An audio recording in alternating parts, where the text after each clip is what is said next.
He has every single point for him too.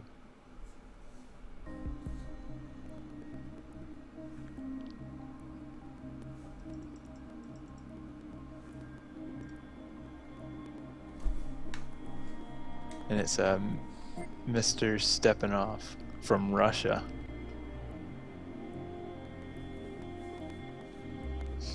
The lone Holden.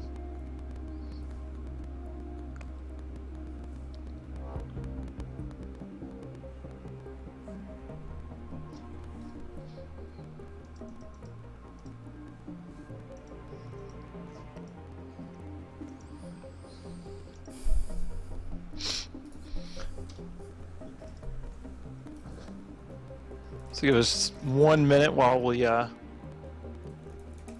finish everything up here. I don't know, are we still alive or no? We're muted.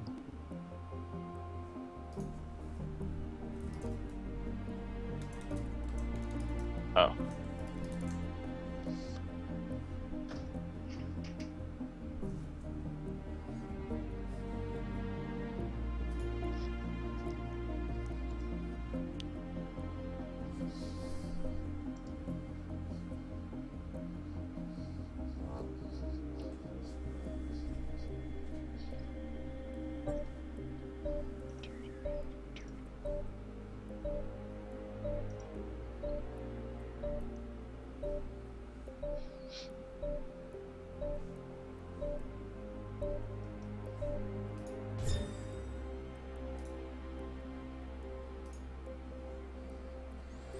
All right, guys, welcome back. This is the Ultimate Racing Network.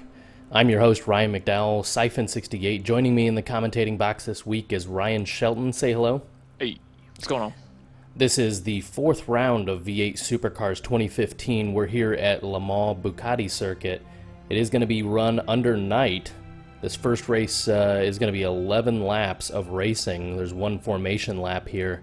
But this is the only race that's going to be run under night during this calendar. We're going to get going here in just a moment. Ryan, you want to give us the rundown on what happened in qualifying just moments ago?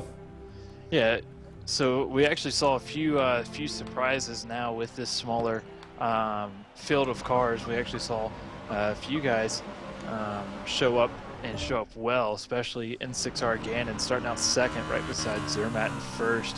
N6R Gannon is normally a mid-pack kind of guy, but he's starting on the front row today, only about 2/10 behind Zermatt. LRT Breeze, our points leader, he's starting out third with a 143.411. J Parrott 46 will start out fourth beside him. Diablo, F4H Diablo and F4H Aggie will be on the third row here in fifth and sixth. LRT Nath, DKS Monkey H will be on the next row in row 4. Kapai BR Skolzy Slash will start out in 9th and 10th. One Big Kicker and Midland Zeta will round up our lobby here. Like I said, it's going to be a little bit smaller on the drivers, but with only about a second and a half separating the top from the bottom, it still should be very, very competitive.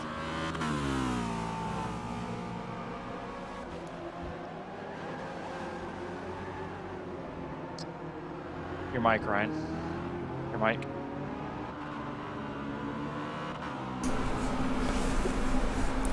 All right, just gave some quick instruction there so that the drivers know exactly where they're starting. They're going to start 2 by 2 on this grid, so this should be a first here as well. With the grid being 4 wide, they're going to have to start in the leftmost lane and the middle right lane, I guess. And that means that first and second will actually be even with each other as they approach turn 1. It's going to be a little bit disadvantaged for the full throttle right-hander that is turn 1. That being said, he's going to be inside for the corner that does matter, turn 2. The Dunlop chicane there. Yeah, and that first turn, it may be full throttle in most cars, and it may be full throttle on this first lap, but throughout the race, it's a 5th gear right-hander. because you'll go all the way up to maybe depending on how these guys have their cars geared, you may see fifth or sixth gear, but then they will have to downshift into fifth gear. Again, depending on how they have their cars geared, most people will probably be in fifth gear going around that corner, but it will be a touch of the brakes. But it looks like we will have a start. This one looks a lot cleaner than the last one. It looks like we may have a good, clean start to start out this race with. Keep your eyes on LRT Breeze. He ran away with it at Long Beach in the first race, and he looked to do very well last week. But he's starting out third position as our points leader. It does look like the back of the grid is set. Looks like we've got about 10 seconds to green light here.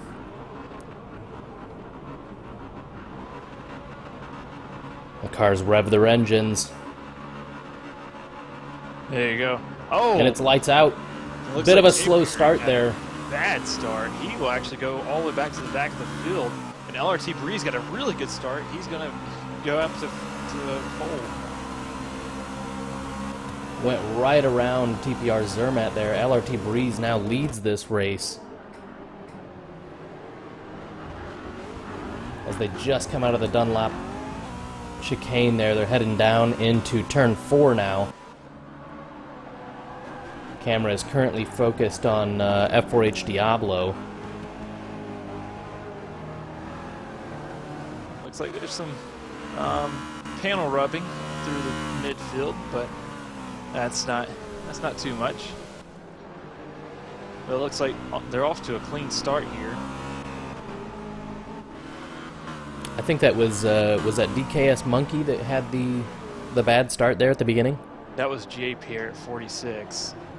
J. Pierre at 46 has fallen all the way to 8th from 4th. Well, he's actually back in the 9th now. But it looks like he's trying to figure out what position he's going to be in here, because he's right behind Kapai BR, but right behind him is Monkey Aids trying to get right on, trying to get a pass made for him. Oh, and it looks like Kapai will actually make a mistake here, allowing J. Parrott, but he closes him off. J. Parrott will actually get a little bit of a damage. He will go back to 10th place.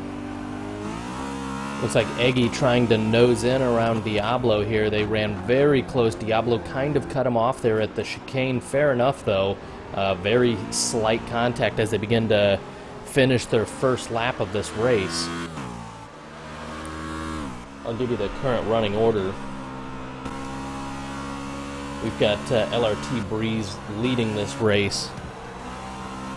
TPR Zermatt just behind. N6R Gannon in 3rd. LRT Nath is 4th. F4H Diablo 5th. F4H Eggy 6th. Skullsy Slash is 7th. Kai PBR is 8th. DKS Monkey is 9th. J Parrott 46 has now fallen to 10th. What a horrible start to his race. One Big Kicker is 11th, and Midland Zeta is still 12th.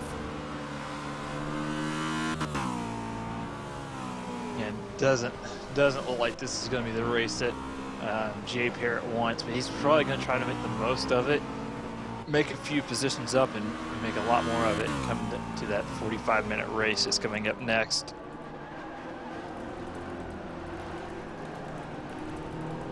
This one will be scheduled to be 11 laps, which roughly ends up being about 40 or 25 minutes. Now, what's going to be interesting here is 11 laps is this track is rough on fuel. We're going to see them get very close at the end on fuel.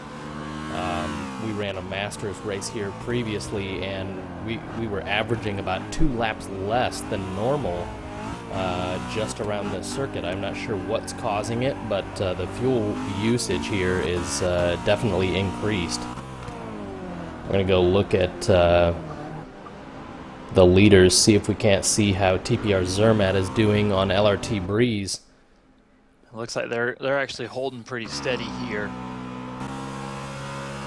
Breeze has made a little bit of a gap on, not a whole lot, but definitely something that Breeze would like to make bigger, but it also is something that Zermatt can attack if Breeze does make any kind of mistake.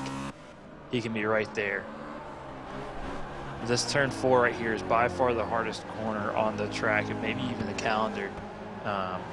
If you do keep up with V8 Supercars, imagine a turn that's very similar to turn 5 at Barbagallo or Perth, depending on how you look at it. It's a downhill right-hander with no camber, so it's totally flat, so it almost feels off camber, but getting into it is by far one of the hardest parts of this track. So LRT has sort of come alive in these last couple of rounds, especially round 2, round 3. Breeze winning the super sprint, which is the race we're in right now, just a flat out no pit stop race to the end based on qualifying. He's won that the past.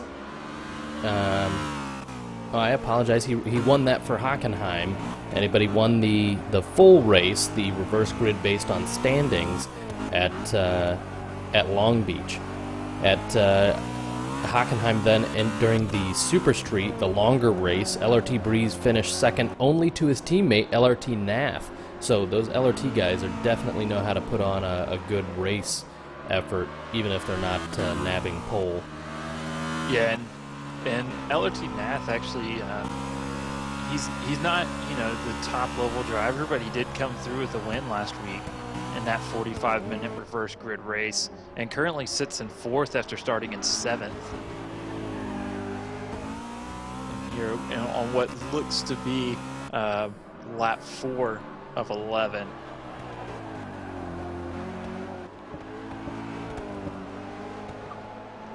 But it does look like the front pack here with Breeze, Zermatt, and Gannon is starting to pull away from the rest of the grid. It does look like Zermatt is actually starting to catch up to Breeze. Yeah, Zermatt very close here on the exit of turn 5 there.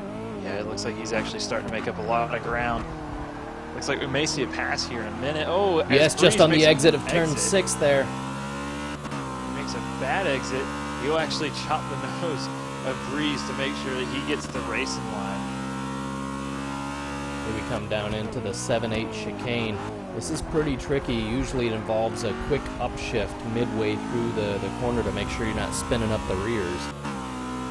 But that chicane is quite critical to overall pace here.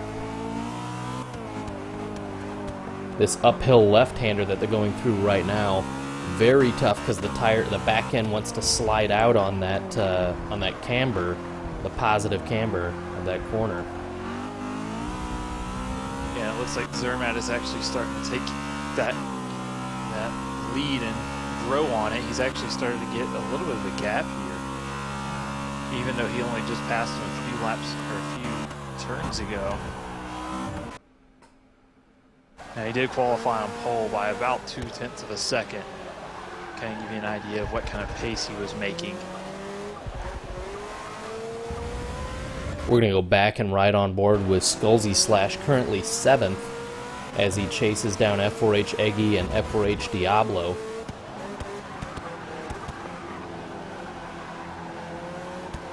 Skulzy Slash racing in the Nissan, which is actually a fairly solid car, not the most popular choice of car, but certainly a solid choice. It's very capable. Yeah, and they're all pretty much even. There's, you know, each car has its little quirks about it. But it looks like, you know, taking a look at the entire field of the drivers, it looks like a lot of them went with the Volvo or the Mercedes, with them obviously being, you know, part of the newest cars. With Ford taking that 3rd place, it looks like, you know, just kind of taking like a quick look at it, looks like Ford was actually 3rd amount of entries, while Holden was actually last with only 1 entry. 1 full-time entry, I should say. Right. But taking a look at the manufacturer championship, Mercedes is leading by 1 point over Volvo, giving that, you know, from LRT and the Zermatt gang. as those are um, the top teams right now, especially Vixen Racing, the team that Marth and Zermatt are on. They've been doing really well, especially these past couple of races. Taking that win at Coda really helped them out. But it looks like Breeze has actually made that mistake I was actually talking about. Gannon has started to close up on Breeze, and it looks like Gannon actually may take second place from Breeze. Breeze has to defend going down into turn 5. And it looks like he's going to run wide, keep Gannon behind him, but it looks like Gannon may make a pass here in the next couple of laps.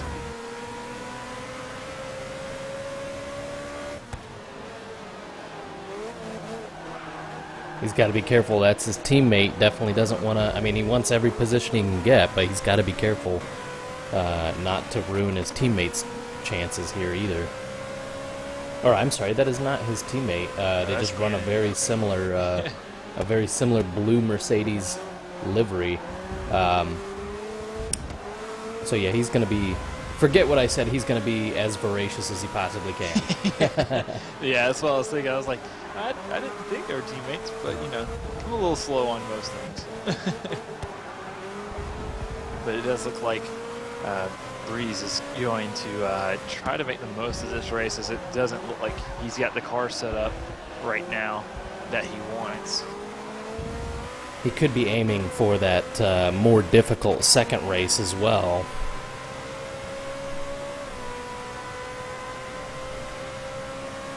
Maybe a setup that is better long term than this sprint race. Yeah, that's true.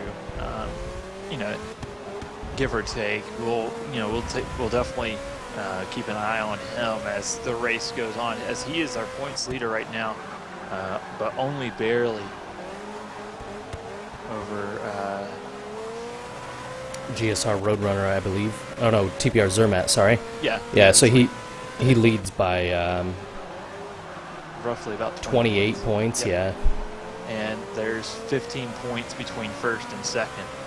So I really think that he's going to try pushing as hard as he can with what looks to be about 5 laps left to go. Almost for sure what'll happen this week is F4H Diablo will move up from 4th in the standings. He will surpass GSR Roadrunner for 3rd. The question is, how far back can he keep LRT Nath? Can Diablo finish ahead of Nath and keep that 50-point gap he's got?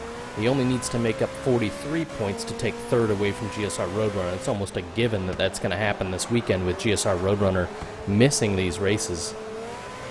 Not only that, you also have Gannon, who's, again, about 41 points behind Diablo, and he could manage to take that. At the end of the weekend else, there's actually a contact between Gannon and Breeze. Well, Breeze actually made a mistake coming out of the last corner, and Gannon tried to overtake him, but it looks like Breeze may have lost a little bit of control in the rear, and it's starting to get very, very feisty for that 3rd position. I really don't think that Breeze wants to lose it.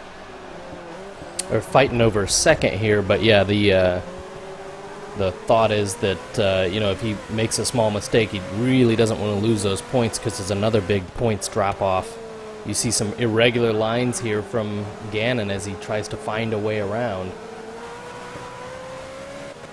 This is the back sector that goes really dark. Yeah, and like I was saying in qualifying, this track is not really meant for these cars, but you'll definitely see in these races, you'll see guys take really weird lines to see if they can't find a different way around the track, or maybe find a way around somebody else with lower tire percentage when these tires start to go away. Speaking of that, we can take a quick look at what their tire wear is.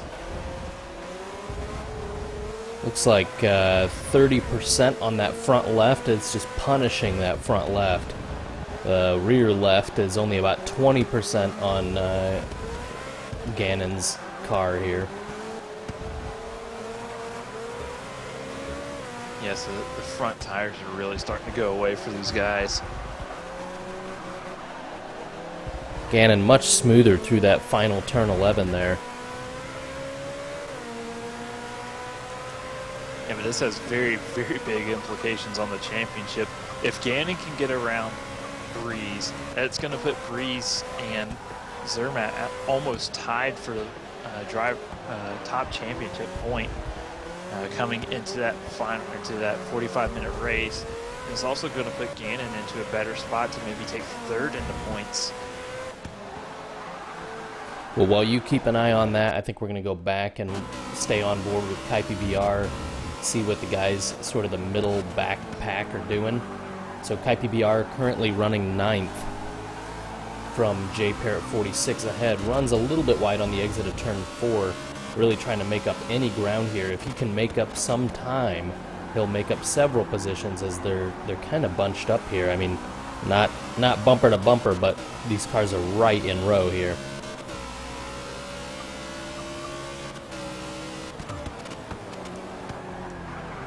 And it looks like Zermatt has actually ran away with this one. He's only got 2 more laps to go next time around. He's got a huge lead over the field. But it looks like these other guys, you know, fighting for that second position, it's just not going to go away.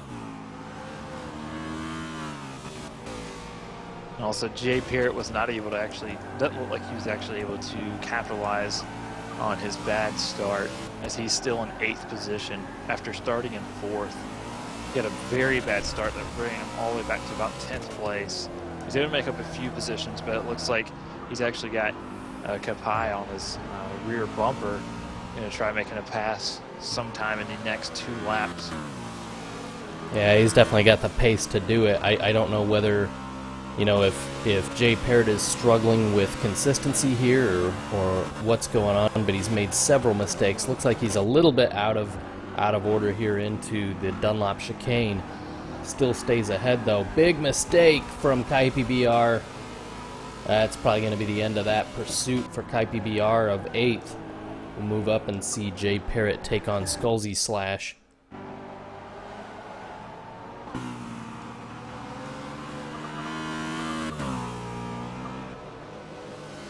Bit far out. Midland Zeta has fallen back to 12th. He was temporarily ahead of one big kicker. We'll see how close that race is here. Actually, very, very close. That something could happen there too. Where was that again? This is Midland Zeta, 11th and 12th.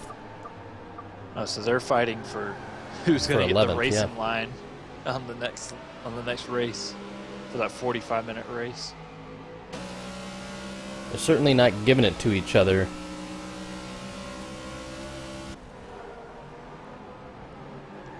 You can tell Midland Zeta wants that position badly, trying to weave around each side. Looks like he's actually going to... Oh, he thought better of it. That was not a pass you wanted to make. Not that No, far away. that would have ended in tears. But they do have 1 lap to go. And I really think Gannon's going to try making a pass here. He's going to try everything he can. He actually may try to take that pass. We're going to switch back to that then. Because they're actually in a 3-way battle now for 2nd place. Oh yeah, it's very, very close. LRT Nath on the heels of N6R Gannon. Breeze has actually backed him up. It could be strategic, honestly. We know Breeze is a very fast guy, but if they can move Nath up, it definitely helps out the championship points. If they can, because Nath is 6th overall, and the one ahead of him is N6R Gannon. So yeah, definitely he needs to finish ahead of Gannon whenever he possibly can. Only 9 points separate those two. I don't know if this is going to be successful for Breeze, if that's what he's doing here, trying to back him up. But it looks like Gannon is actually going to try making. Yeah, he's alongside. Here. Alongside coming down into turn 7. Doesn't look like he'll clear him though. Oh, he will. They're side by side. They touch. Oh, and it actually pushes him off track. That's unfortunate to see it go that way. That was a pretty valiant effort by N6R Gannon. But it looks like Nath is actually going to try to take it to his teammate here, because it looks like Breeze has maybe just ran his tires into the ground, as Gannon was able to actually catch all the way back up to the hills of Nath again. And it looks like the LRT guys will finish on the bottom steps of the podium. Gannon finishing 4th, and Zermatt actually still taking the win. But he finished so far ahead of him, we almost didn't even talk about the whole race. Right, so the finishing order right now is TPR Zermatt, LRT Breeze, LRT Nath 3rd, N6R Gannon 4th, F4H Diablo is 5th, F4H Eggy is 6th. Skullsy Slash 46 is 7th, J Parrot 46 is 8th, Kai PBR 9th, DKS Monkey is 10th, One Big Kicker is 11th, and Midland Zeta, finishing less than a second behind One Big Kicker, is 12th.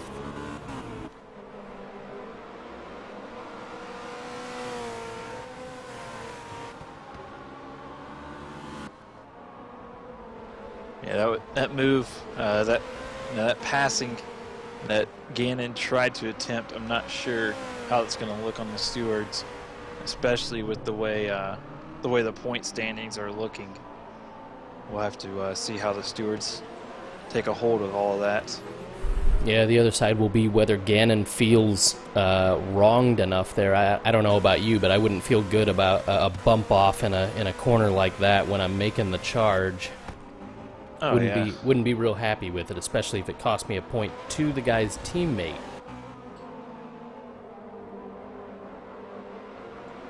Yeah, we'll definitely have to see what conspires to that later in the week. But currently we do have a 45-minute race that we're going to have to get everything settled for. So give us a few minutes and we will actually return with that.